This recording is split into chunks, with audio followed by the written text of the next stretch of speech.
Roy Barrett had never been the kind of man to concern himself with trivial neighborhood politics, pointless gossip, or the endless rulebooks that seemed to govern suburban communities. He wasn't the friendly type, nor was he hostile. He simply didn't care to engage. His world revolved around grease, engines, and the unmistakable purr of a perfectly tuned machine.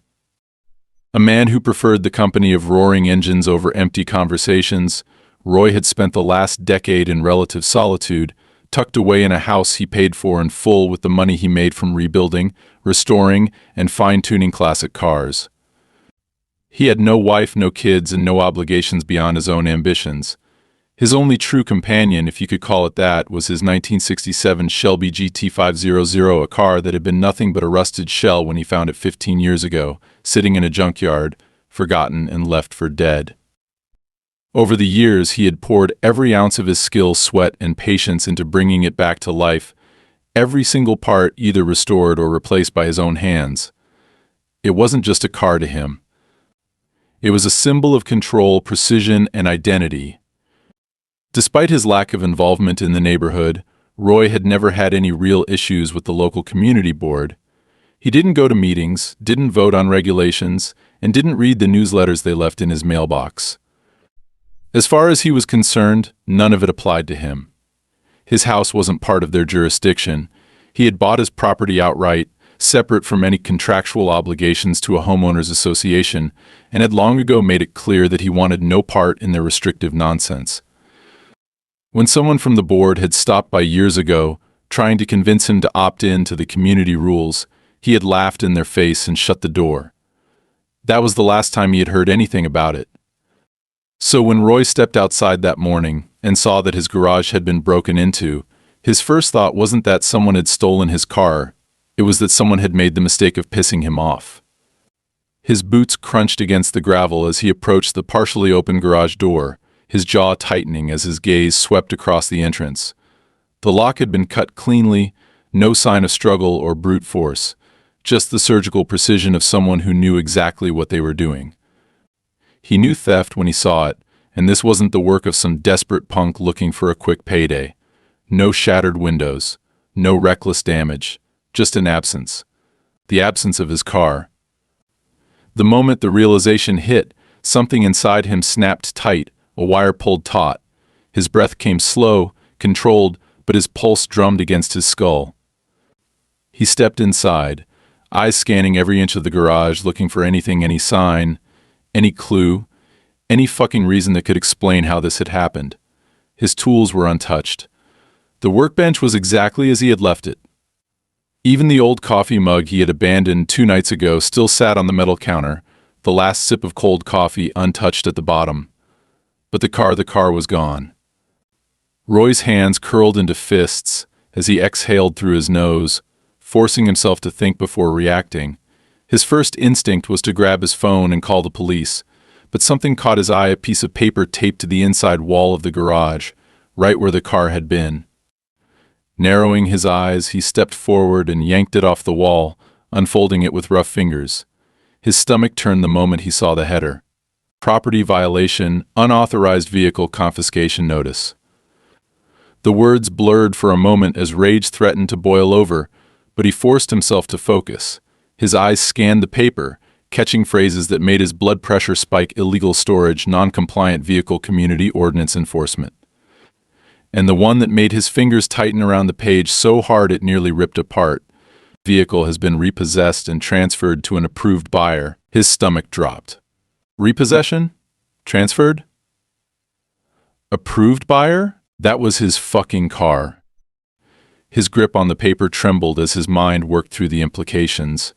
Some bureaucratic asshole had taken it upon themselves to steal his property under the guise of some bullshit legal technicality. This wasn't a break-in.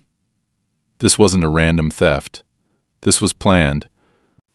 His hands flattened against the cold metal of his empty workbench as he inhaled deeply, forcing himself to think logically before he did something reckless. He needed answers. He needed names. He needed names. He needed to know who the hell had the audacity to pull this off. Turning sharply, he stormed back into the house, his boots thudding heavily against the floor as he grabbed his phone off the counter and dialed the number listed at the bottom of the paper. A robotic voice answered. Municipal Property Enforcement Office, your call may be recorded for quality assurance. Please listen to the following options. Roy stabbed at the keypad, ignoring the automated nonsense until he got to a live person. A woman's voice, monotone and uninterested, answered, Property Enforcement, how can I assist you? Roy's voice was ice. You can start by explaining why the fuck someone stole my car. There was a pause, followed by the mechanical tapping of a keyboard. Sir, can you provide your case number? He read it off the paper, teeth grinding together as he waited. More typing. Then. Yes, I see here that your vehicle was removed per community guidelines. It has already been transferred to a new owner. If you'd like to file a dispute, you can. Roy cut her off, his voice deadly calm. What new owner? A longer pause. More typing. Then, in the same emotionless tone. That information is not available for public disclosure. His vision darkened at the edges. His fingers clenched around the phone. Lady, I'm going to need you to rethink that answer real quick. Her tone didn't change. Sir, if you have concerns about the process, I can direct you to our legal department. Roy's heart pounded in his chest, the barely restrained fury threatening to snap his control. He exhaled slowly, pulling back just enough to keep himself from smashing the phone against the counter. This wasn't an accident. This was deliberate. This was an attack. And whoever thought they could take what was his, they were about to learn just how badly they had underestimated him. Roy stood in his kitchen, gripping his phone with so much force that his fingers had gone numb. His breathing was slow and measured, but it was a conscious effort to keep it that way, to stop himself from hurling the device across the room and watching it shatter against the wall. The weight of what had just happened hadn't fully settled in, but the anger was already simmering, building up like pressure in a boiler that had nowhere to vent. His car was gone, taken not by some low-life thief in the middle of the night, but by something much worse, by an official entity, one that had the audacity to wrap its theft in legal language and stamp it with bureaucratic legitimacy. This wasn't just about the car.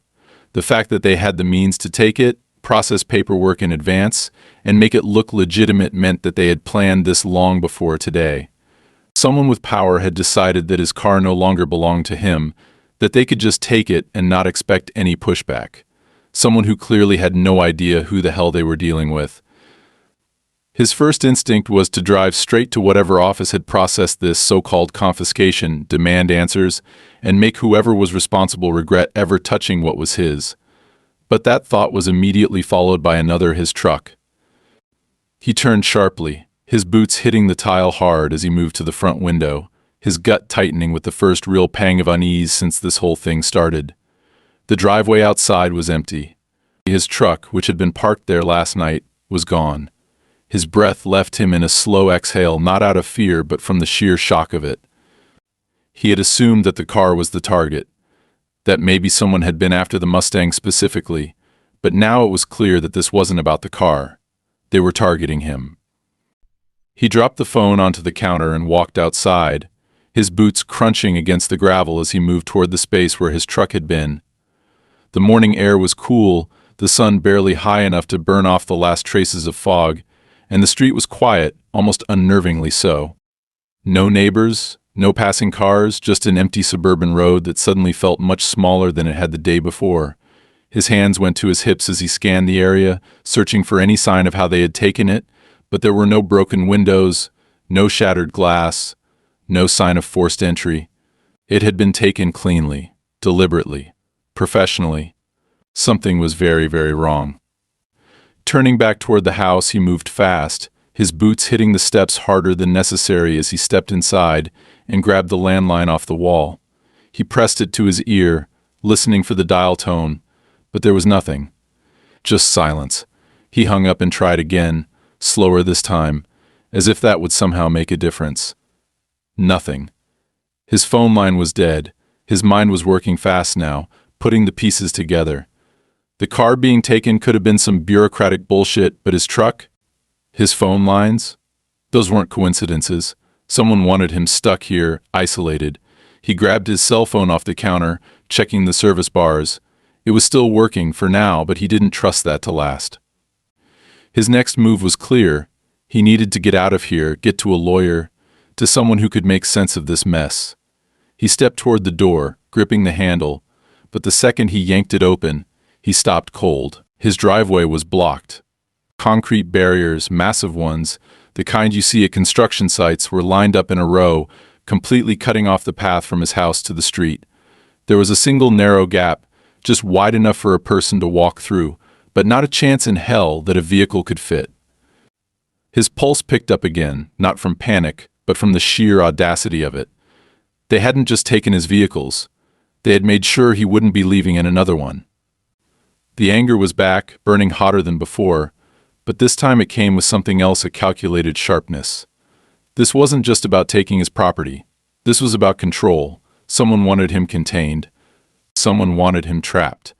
And whoever they were, they had been confident enough to do this in broad daylight. Roy stepped down from the porch, walking toward the barriers, running a hand along the rough concrete. There were no markings, no official city stamps, no company logos. This wasn't some municipal project. These had been privately placed here. That meant someone had paid to have them installed, and they had done it without him noticing, which meant it had to have happened at night. And if they had placed them at night, it meant that whoever had done this had been on his property while he was sleeping. He turned his head, scanning the street. No strange vehicles, no men in suits watching from parked cars. But that didn't mean they weren't there. Whoever did this wouldn't be standing out in the open. They were watching. The realization settled in his chest like a cold weight. This wasn't just about the car, and it wasn't just about money. If it were, they would have just taken what they wanted and left it at that. But no, this was something more. Someone wanted to keep him here. And that thought was far more disturbing than just losing a car. He reached for his phone again, knowing that if they had the ability to shut down his landline, it was only a matter of time before they killed his cell service too. He scrolled through his contacts, finding the one name he knew he could trust, and hit dial. It rang twice before a familiar voice picked up. "What's wrong?" Jake's voice was sharp, direct, skipping past any pretense of casual conversation. Roy exhaled slowly. "They took my car. And my truck. Phone's dead. Internet's cut. Driveway's blocked." A long pause. Then, "Who's they?" "If I knew that, I wouldn't be calling you," Roy said, his grip tightening around the phone. Another pause. Then Jake let out a slow breath. "Shit. I'll be there in 20. Roy hung up, his mind already moving ahead, thinking through his next steps. His truck was gone. His car was somewhere, though he had no idea where. His property was effectively a prison, and whoever had done this was watching to see what he would do next. He took a deep breath, pushing back the fury and forcing himself to focus.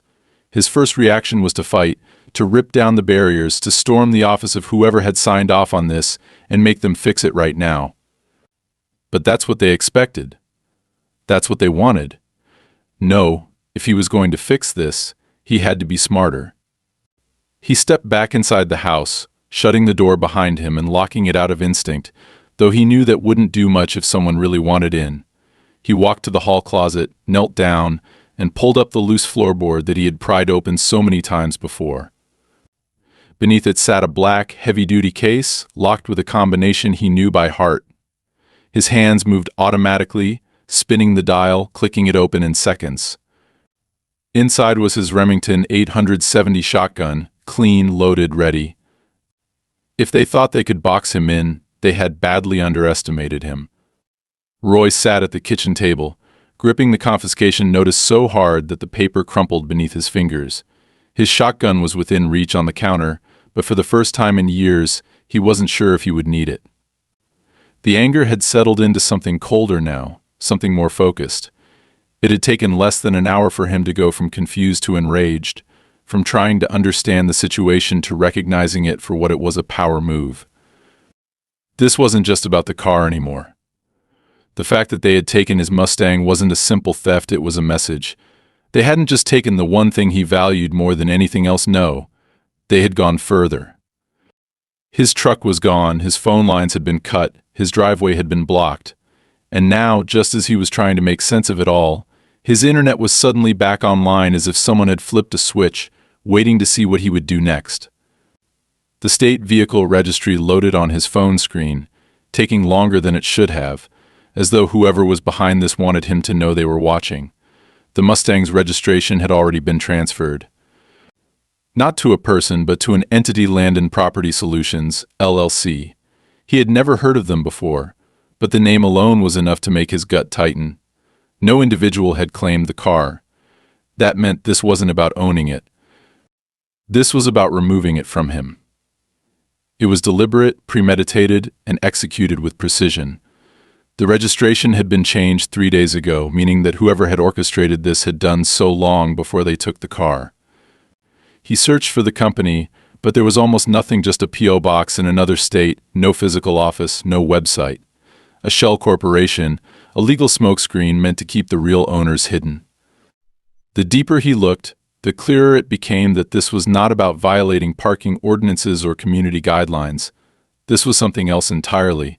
His mind was still racing through possibilities when a noise outside made him freeze. A car door. Not Jake. Someone else. He moved to the window and looked through the curtain. A black SUV sat just beyond the concrete barriers, its engine idling. The windows were tinted too dark to see inside, but the way it had parked, just close enough to be noticed but not close enough to be a direct threat, set his teeth on edge. The driver's door opened, and a man stepped out dressed in slacks and a button-down shirt. Late 40s, professional, exuding the kind of confidence that only came from knowing no one could touch him.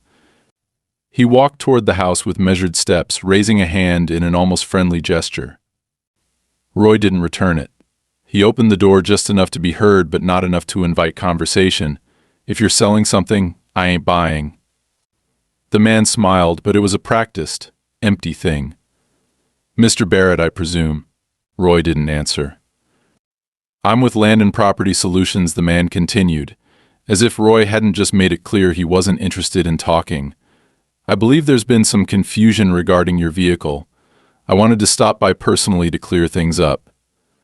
Roy felt something sharp twist in his chest, something close to hatred but more refined. You mean the car you stole? The man sighed, as if he were explaining something tedious to a child. It wasn't stolen. It was repossessed under municipal code violations. Your vehicle was classified as improperly stored and subject to impound under revised zoning ordinances. Roy let out a slow breath, forcing himself to stay calm. You expect me to believe that? The man tilted his head slightly, as if considering whether it was worth continuing the conversation. It doesn't really matter what you believe. Legally, the transfer was processed correctly. The paperwork is in order. Your Mustang now belongs to our firm. Roy clenched his jaw so hard it ached. The sheer arrogance, the way this man spoke as if he were explaining simple math, as if it was already decided. Why would a property management company want my car? A flicker of something passed across the man's face, too fast to interpret. We specialize in asset acquisition. That's not an answer. It's the only answer you're going to get. Roy stared at him for a long moment, memorizing his face, his posture, every tiny detail. You already took the car. Why are you here? The man held his gaze without flinching. Consider this a courtesy visit. I wanted to ensure there were no misunderstandings. And if there are? The man spread his hands, palms up, a gesture meant to look harmless but failing. Then I would advise you to accept the situation and move forward.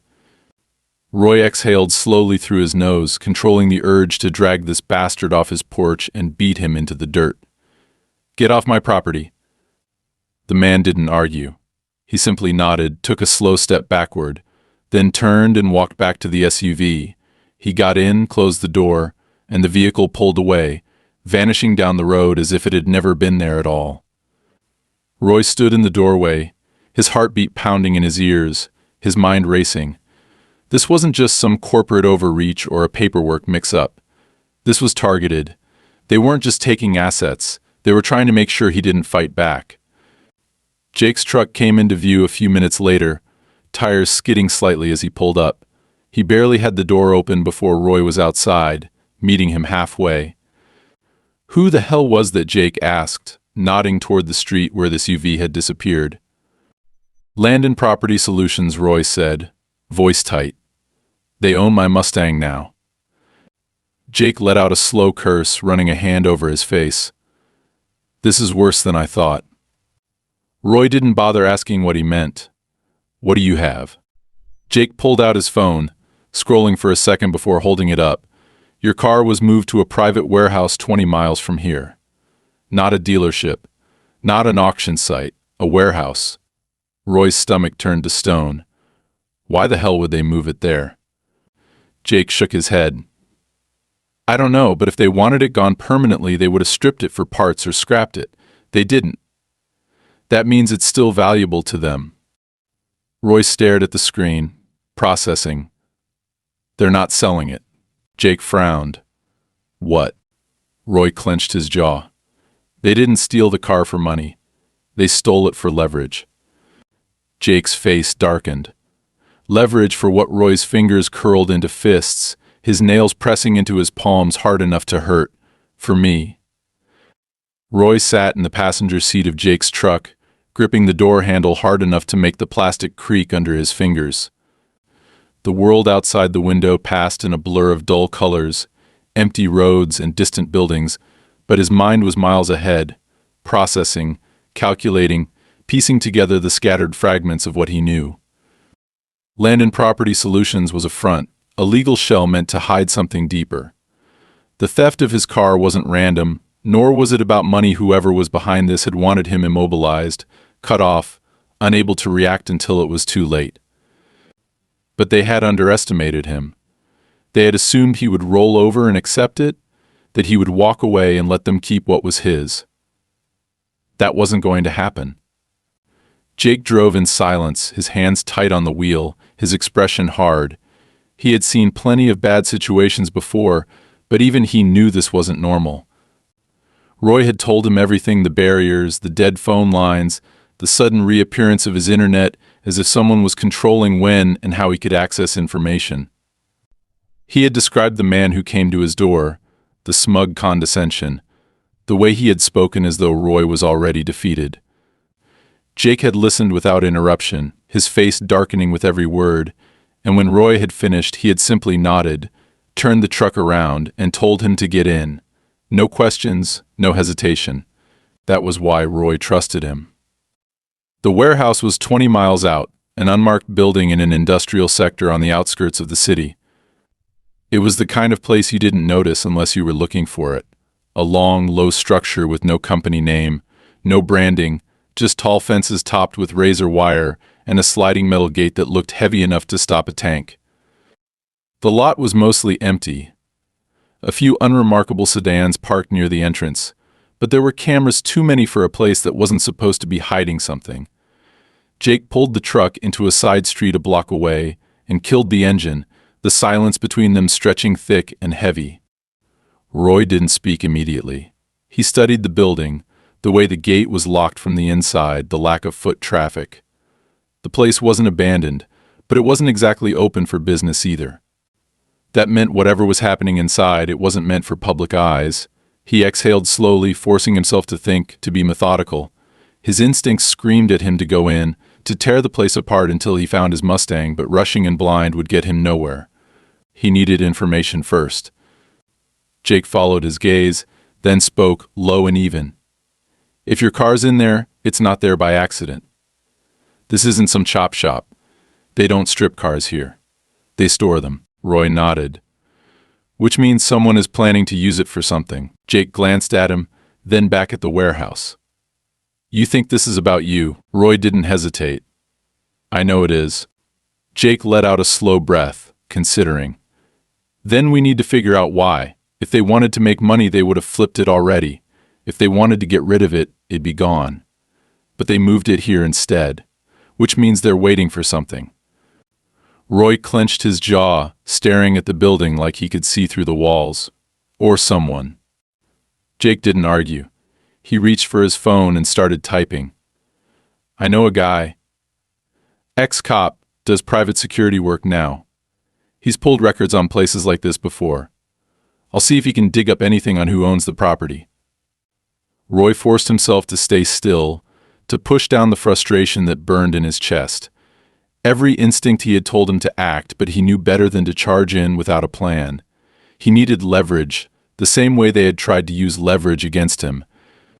He needed to know who had set this in motion, and more importantly, why. Because until he understood that, he was just swinging blindly in the dark. 15 minutes passed before Jake's phone vibrated with a reply. He read it quickly, then handed the phone to Roy. "You're not going to like this." Roy took the phone, scanning the message. The warehouse was owned by Trask Holdings, another generic corporate name that meant nothing on its own, but the records went deeper. The company had ties to municipal contracts, land acquisitions, and legal disputes involving property seizures. And buried in the fine print, one name stood out: Ethan Caldwell. Roy felt the name settle in his gut like a stone. He knew that name. He had heard it before, years ago, back when he was still working with high-end restorations. Caldwell wasn't just some businessman. He was a fixer, the kind of guy who operated in the gray areas of legality, making problems disappear for the right price. If Caldwell was involved, this wasn't just about taking a car. This was about eliminating obstacles. Jake must have seen the change in his expression. "You know him."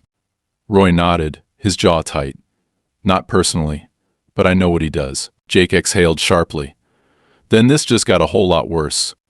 Roy already knew that. He handed the phone back, his mind working through the implications. If Caldwell had a hand in this, then the Mustang wasn't just being stored, it was being held.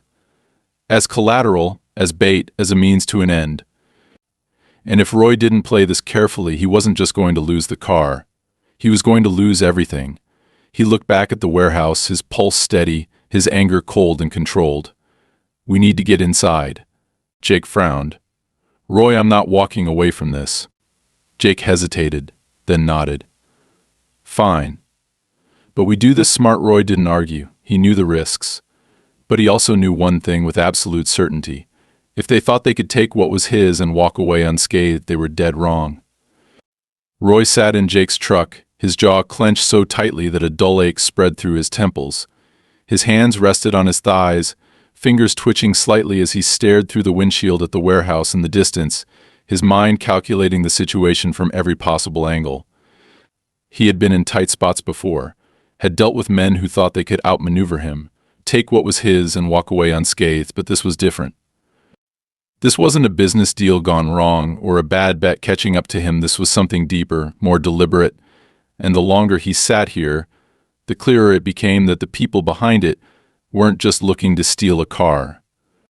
They were looking to erase him.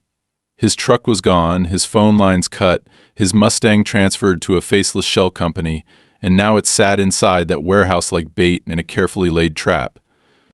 Whoever had orchestrated this wanted to see how he would react, whether he would roll over and accept it, or whether he would fight. And if he fought, they would be ready. Jake drummed his fingers against the steering wheel, exhaling sharply as he studied the building. There's no way this is just about a car. If they wanted to resell it, they'd have done it already. If they were just running a scam, they wouldn't have gone through this much trouble to keep you in one place. Whoever these guys are, they're not playing around. He shifted his gaze to Roy, waiting for a response, but Roy didn't answer immediately. His thoughts were still locked on the name Ethan Caldwell, a fixer known for handling the kind of problems that didn't get solved in courtrooms. The fact that Caldwell's company owned this warehouse meant that whatever was inside wasn't just valuable, it was controlled, moved only when the right people decided it was time. That meant the Mustang was more than just a stolen vehicle. It was leverage. The question was, leverage for what? He finally exhaled, his voice calm, steady. "We're getting inside." Jake gave a dry, humorless chuckle. "Yeah? And what's your plan?" "Walk up, knock on the door, ask nicely." Roy's expression didn't change. Not exactly. Jake sighed, rubbing a hand over his face. "Roy, I'm all for getting your car back, but these guys have resources. You really think they just left the place unguarded?" "No," Roy admitted. "But they also didn't expect me to come straight here. They think I'm still sitting at home, wondering what the hell's happening. That gives us a window. Jake shook his head, muttering a curse under his breath. You know what? Fine. But we're doing this smart. He put the truck into gear, pulling away from the curb and circling around the block, keeping a careful distance from the warehouse. Roy watched the building closely, scanning for any movement, any sign of security. The main entrance had a gate, thick steel with a keypad lock, and the lot was lined with cameras. There were no uniformed guards, no visible patrols, but that didn't mean no one was watching. A place like this didn't rely on bouncers with guns. It relied on being unseen. As they looped around the back, something caught Roy's attention: a delivery truck, parked near a side entrance, its cargo doors shut but its cab empty. He stared at it for a long moment, his mind working fast. Trucks like that weren't just left sitting around unless they were either loading or unloading. That meant someone inside the warehouse was expecting movement. If they were expecting movement, that meant an opportunity. He tapped Jake's arm. That truck. If we time it right, we might be able to use it to get in. Jake glanced over, considering. Yeah, or we might walk straight into an ambush. Roy smirked slightly. What, you getting soft on me? Jake rolled his eyes. I hate that I let you talk me into this shit. Roy was already opening the door. Then stay here. Jake sighed. Like hell. They moved fast, keeping low as they approached the truck. The area was clear for now, but it wouldn't stay that way for long. Roy tested the cargo door, finding it unlocked, and exchanged a look with Jake before slipping inside. The interior was dimly lit, the smell of oil and metal thick in the air, and stacked against the walls were crates labeled only with numbers, no company names, no descriptions. That was another red flag. If whoever owned this place wasn't even pretending to be legitimate, that meant they didn't have to. The sound of footsteps outside made Roy press himself against the wall, listening. The rear door swung open, and before the man had time to react, Roy grabbed him by the collar and yanked him inside, slamming the door shut behind them.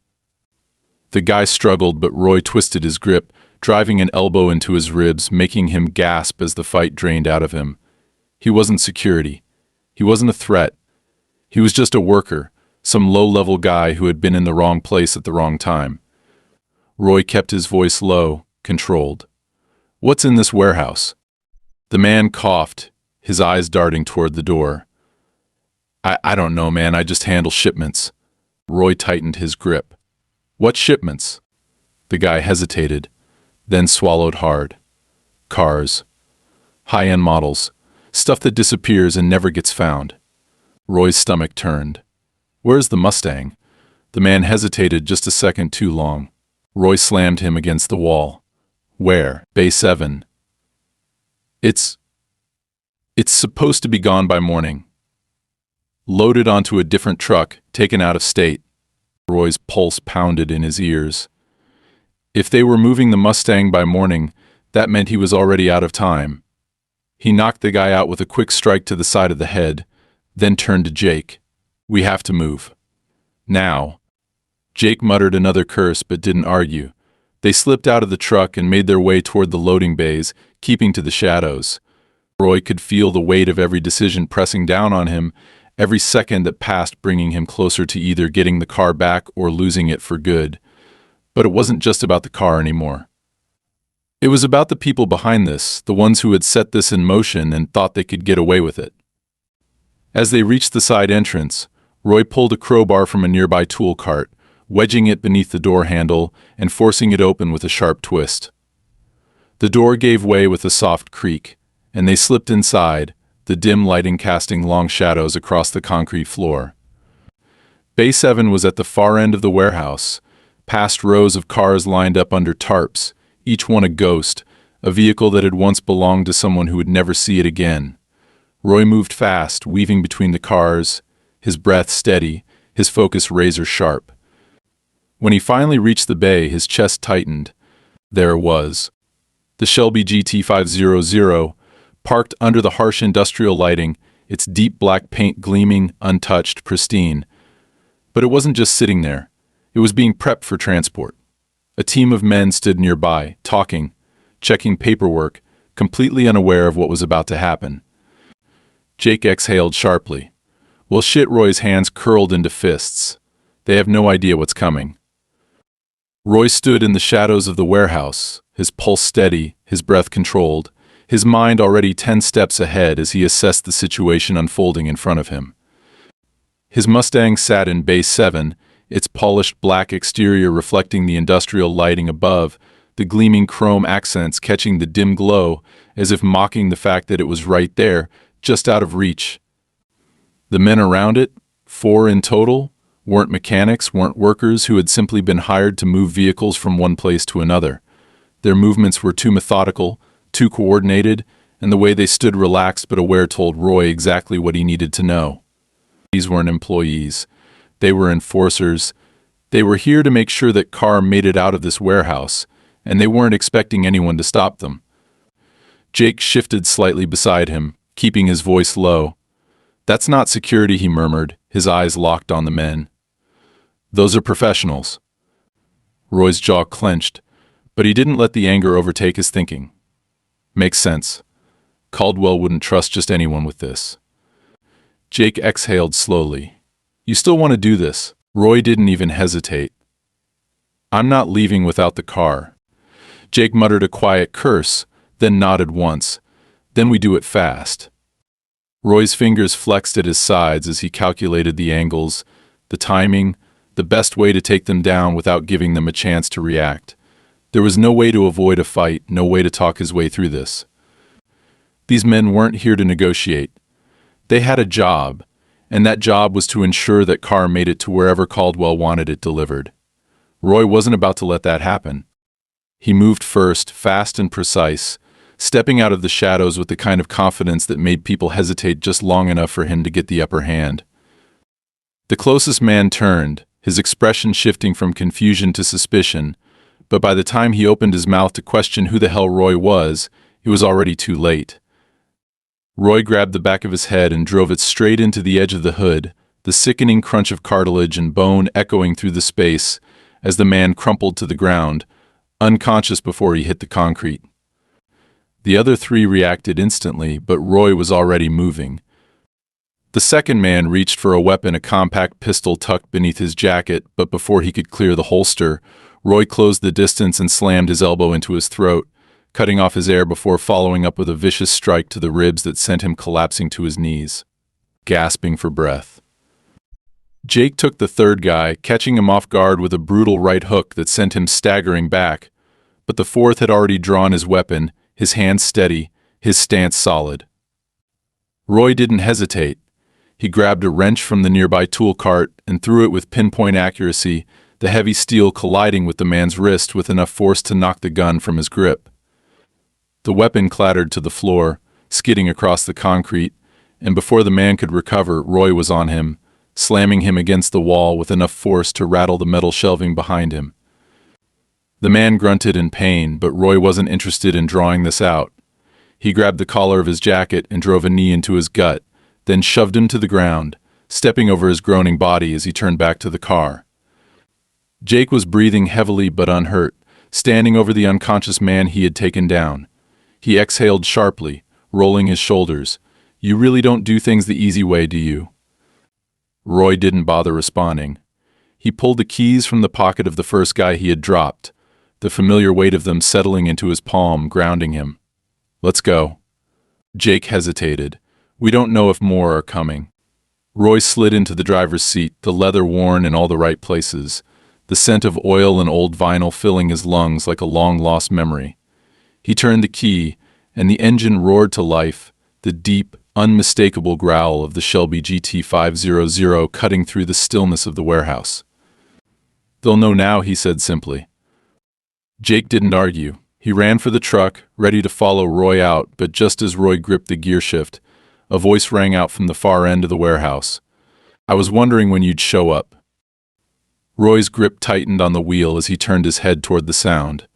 A man stood in the open bay doorway, hands in the pockets of his tailored coat, posture relaxed, completely unbothered by the chaos around him. Ethan Caldwell. Roy had never met him in person, but he didn't need an introduction. The way Caldwell carried himself, The way he wasn't fazed by the sight of his men lying unconscious on the ground told Roy everything he needed to know. Caldwell took a slow step forward, his expression almost amused. "You really couldn't just let this go, could you?" Roy didn't answer. Caldwell exhaled, shaking his head. "You're making this harder than it needs to be." Roy's patience snapped. "You stole my car." Caldwell raised an eyebrow. "Did I?" He gestured vaguely to the men on the ground. "And now you've assaulted several of my employees. That's not a great look for you." Roy's fingers flexed against the wheel. "Cut the bullshit. Why the hell did you take it?" Caldwell tilted his head slightly, considering. "Because I could." Roy's pulse spiked, rage flaring hot in his chest, but he forced himself to stay still, to not let Caldwell see just how much that answer got to him. Caldwell smiled faintly. "You think this is about the car? It's not. The car was just the easiest way to get your attention. And judging by the fact that you're sitting in it right now, I'd say it worked." Roy's jaw tightened. "Why?" Caldwell studied him for a moment, then shrugged. "Let's just say there are bigger plans in motion, and you were in the way." Roy's mind raced. This wasn't just about stealing cars. It wasn't just about property. If Caldwell had gone through this much effort, it meant Roy was a loose end that needed tying up. Caldwell sighed. "You've made a mess of things, Roy. I was hoping you'd just take the hint and walk away, but you had to be stubborn." He shook his head. "I don't have time for this." A flick of his wrist, and suddenly men were moving from the shadows, more than before, too many to take down at once. Roy didn't hesitate. He slammed the gear shift into reverse, tires screeching as the Mustang rocketed backward, the rear bumper smashing into a stack of crates, sending them tumbling as Caldwell's men scrambled to get out of the way. Then he shifted into first, gripping the wheel as the Shelby lunged forward, tearing toward the open bay doors. Gunfire erupted behind him, bullets pinging off metal, shattering glass, but he didn't stop. The only thing that mattered was getting out. The Mustang shot out of the warehouse like a bullet, the engine roaring as Roy pushed it to its limits, the familiar raw power vibrating through his bones. Jake was right behind him in the truck, tires screeching as they tore down the road, leaving the warehouse and Caldwell behind. But Roy knew this wasn't over. Caldwell had made one thing very clear. This had never been about the car. Roy gripped the wheel of the Mustang so hard his knuckles ached, the engine roaring as he pushed the car to its limits, the speedometer needle climbing steadily higher. The adrenaline was still fresh in his system, his pulse hammering in his ears, but his mind was clear, focused, processing every possible outcome at a relentless pace. He had gotten out, but that didn't mean he was safe. Caldwell's men weren't just going to let him drive away. The moment he had reversed through those crates, the moment the first bullet had bounced off the fender, he had signed an unspoken contract. This wasn't going to end with him just taking his car back and disappearing. Caldwell didn't operate that way. The man didn't just cut his losses. He either tied up loose ends or turned them into leverage. Jake's truck stayed close behind him, headlights cutting through the darkness as they tore down the deserted stretch of road, away from the warehouse, away from the mess they had left behind. Roy had expected to see pursuit by now blacked-out CVs, high beams flashing in the rearview mirror, a dozen armed men determined to make sure he never saw another sunrise, but there was nothing. Just empty pavement stretching ahead and behind, the city lights still too far in the distance to offer any semblance of safety. The absence of an immediate chase put him on edge more than the gunfire had. If Caldwell wasn't coming after him right now, it meant he was planning something worse. The Mustang's tires gripped the asphalt as he took the next curve harder than he should have, the familiar weight of the car settling under his hands, grounding him. This wasn't just metal and gasoline to him. It was the only thing in his life that had ever made sense, the only thing that had remained his no matter how much the rest of the world had tried to take from him. And for a few moments, despite everything, he let himself feel the satisfaction of having it back. But it didn't last. His phone buzzed against the center console, the vibration barely noticeable over the sound of the engine. He flicked a glance at the screen, and his stomach turned when he saw the name, unknown caller. He let it ring once. twice. Then he hit the answer button and put it on speaker. Caldwell's voice came through the line, smooth, almost amused. "You know, I expected better from you." Roy's grip on the wheel tightened, but he kept his voice even. "Then you should have planned better." Caldwell chuckled, the sound low and infuriatingly calm. "You really think this is a win for you?" Roy didn't answer. He wasn't interested in playing whatever game Caldwell was setting up. There was a pause on the other end, then a sigh. "You should have taken the deal when you had the chance." Roy exhaled slowly. "What deal?" Another pause. Then Caldwell's voice dropped just slightly, a shift in tone so subtle most people wouldn't have caught it. But Roy did. "You've been on borrowed time for a while now. The car was just the easiest way to get your attention." Roy glanced at the rearview mirror, expecting headlights to appear at any second, but the road remained empty. Caldwell wasn't making threats just to make them. The man had something planned, something Roy wasn't seeing yet. "What do you want?" Roy finally asked. Caldwell let the silence stretch before answering. "You gone." The call disconnected. Roy's jaw tightened. He had heard a lot of threats in his life. But there was something about the way Caldwell had said it, something about the absolute certainty in his tone that made Roy's instincts scream at him. He tossed the phone onto the seat beside him and focused on the road. They needed to get off the grid, at least for the night. Caldwell wasn't just going to have men waiting at his house. He would have options. Resources. Legal avenues. Roy had already been erased once in the system, and it wouldn't take much for Caldwell to finish the job. He needed to disappear before they could make that happen. "Jake," he said, keeping his eyes on the road. "We need a place to lay low." Jake didn't hesitate. "I know a place. Old garage, couple of miles out, no cameras, no traffic. We can regroup there." Roy nodded once. "Go ahead. I'll follow." They took the next exit, moving off the main roads, sticking to the industrial outskirts of the city. The farther they got from civilization, the heavier the weight in Roy's chest became. He knew this wasn't over. Caldwell wouldn't let it be over. By the time they reached the garage, the sky had darkened completely, the only light coming from the dim fluorescence inside the abandoned service bay. Roy pulled the Mustang inside, killing the engine and stepping out, rolling his shoulders as the tension settled into his muscles. The space smelled like oil and rust, the air thick with the ghosts of 1,000 repairs long forgotten.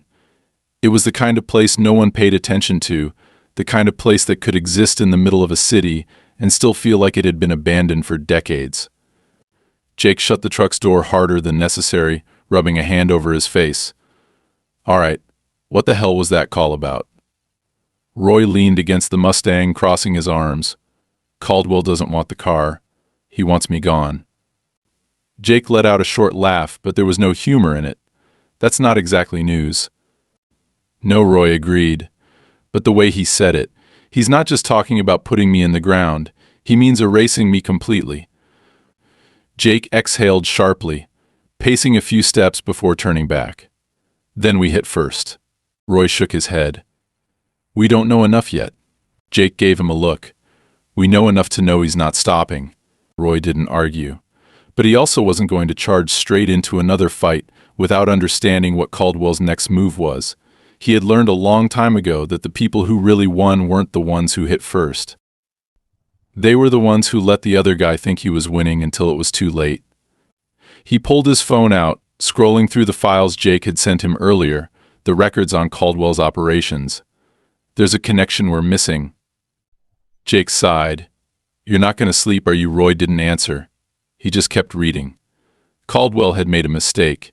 He had underestimated who he was dealing with.